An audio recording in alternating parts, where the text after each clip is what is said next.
Eu tenho uma boa e uma má notícia pra te dar sobre a seleção brasileira. Qual que você quer ouvir primeiro? Tá bom, vou primeiro dizer a boa porque dá pra intercalar com a ruim. Não houve nenhum culpado em específico porque os culpados foram todos.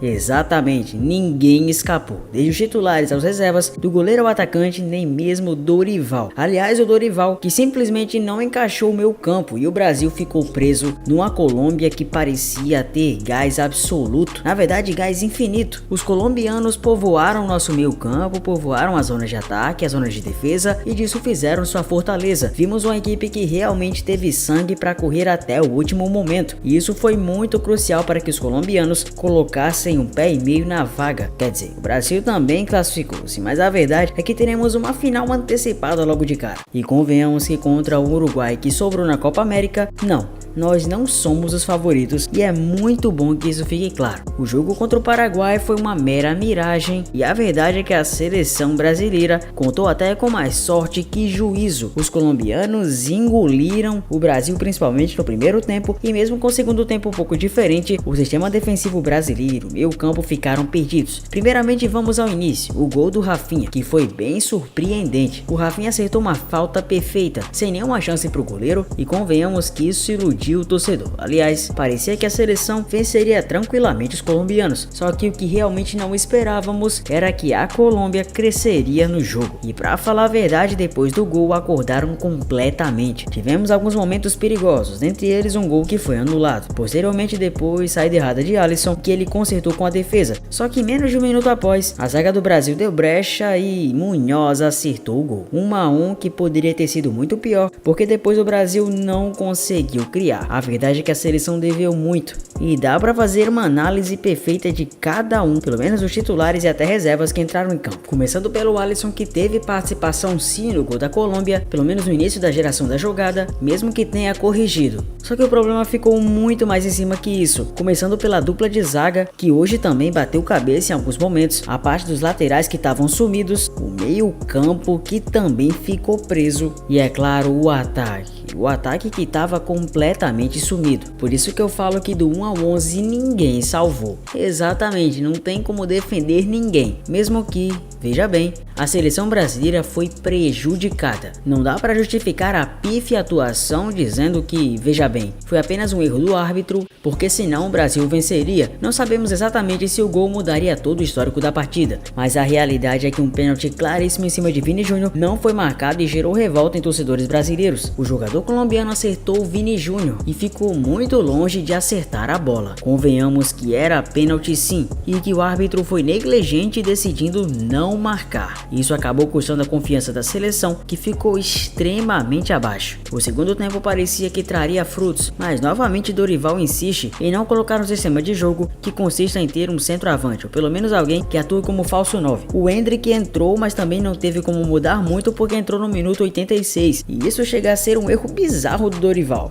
É verdade que até o Rafinha não foi tão ruim assim, até porque marcou um belo gol e esteve melhor que na partida contra a Costa Rica, mas o que não dá para justificar é o Endrick entrar praticamente no fim, no apito, no apagar das luzes. E para você ver como tudo é realmente relativo, porque os atacantes do Real Madrid, campeão da Champions, acabaram sendo engolidos pelo lateral do Crystal Palace e por um dos piores zagueiros da história do Tottenham, ao menos considerado. E é realmente isso, o reflexo de uma seleção que sim, claro que tem culpa dos jogadores, mas o buraco vem se tornando muito mais embaixo quando não vemos essa mesma seleção dar o ar da graça, e assim poder ser efetiva contra os adversários que tanto esperamos que seja. E é claro que algumas coisas precisam ser pontuadas e vamos a elas, claro. Primeiramente, que é o fato de que a zaga ficou simplesmente aberta e escancarada para o Munhoz fazer o gol, o que chega a ser um absurdo. Não dá para deixar uma zaga tão escancarada e aberta dessa maneira. Bem como também Dorival tem que testar um novo meio campo, tá complicado, hein? Bruno Guimarães e João Gomes não deram liga, e é verdade que muitos afirmam que por eles jogarem na Premier League são engessados e por isso não conseguem jogar bem, mas alto lá. O problema tá muito muito mais embaixo que realmente isso. Pra falar a verdade, o problema deles gira muito mais em relação ao fato de que no esquema tático que Dorival empregou, eles não vêm conseguindo dar o resultado. Outro ponto também importante é o fato do Rodrigo de falso 9 que não tá rolando faz um tempo, hein? O Rodrigo tem sim no máximo alguns lampejos por aí, né? E mesmo assim o Dorival insiste nisso. Isso tá beirando a teimosia. E como sabemos, na Copa América não há espaço mais pra erros. Quer dizer, se houve espaço pra erros, já acabou. O espaço pra erros aconteceu naquele 0 a 0 frouxo contra a Costa Rica,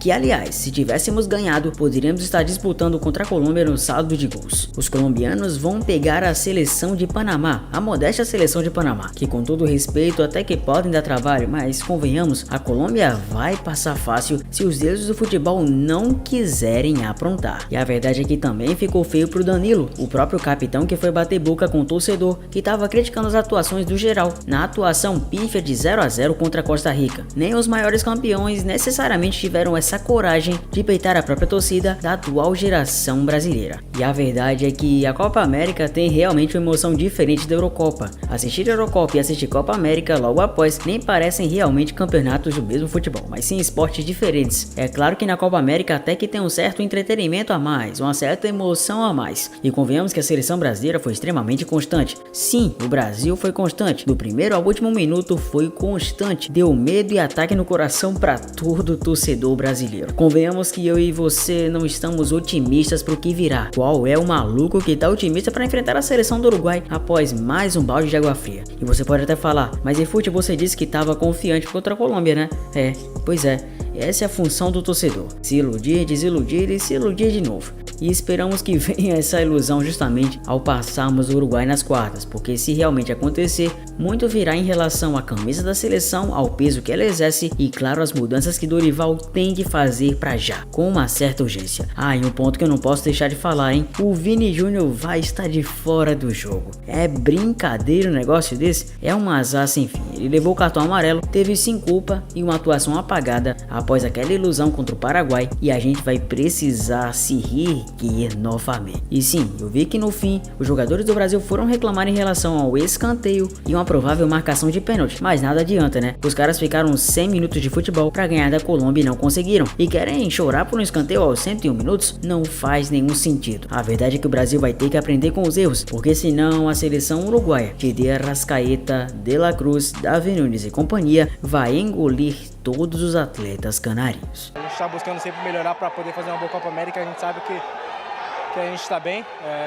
Infelizmente acontece placares que a gente não toma de conta, mas a gente vai fazer o que for preciso para poder ganhar essa Copa América. É muito difícil, né? Porque é o Vini, como vocês sabem, vocês veem o que ele faz dentro de campo. E estar sem ele é muito difícil, mas todos os 26 atletas que vieram para cá estão preparados. Não importa quem vai entrar no jogo, vai dar sempre o seu melhor para poder fazer o melhor pro Brasil. Mas e você? Vê luz no fim do túnel para essa seleção? Comenta aqui embaixo e me conta. Prazer, eu sou Zefute, muito obrigado por você ter chegado até aqui e eu espero que sim, dias melhores possam vir, porque olha, tá complicado, mas desistir jamais. Deixa o like, se inscreva no canal, tamo junto, até a próxima, valeu!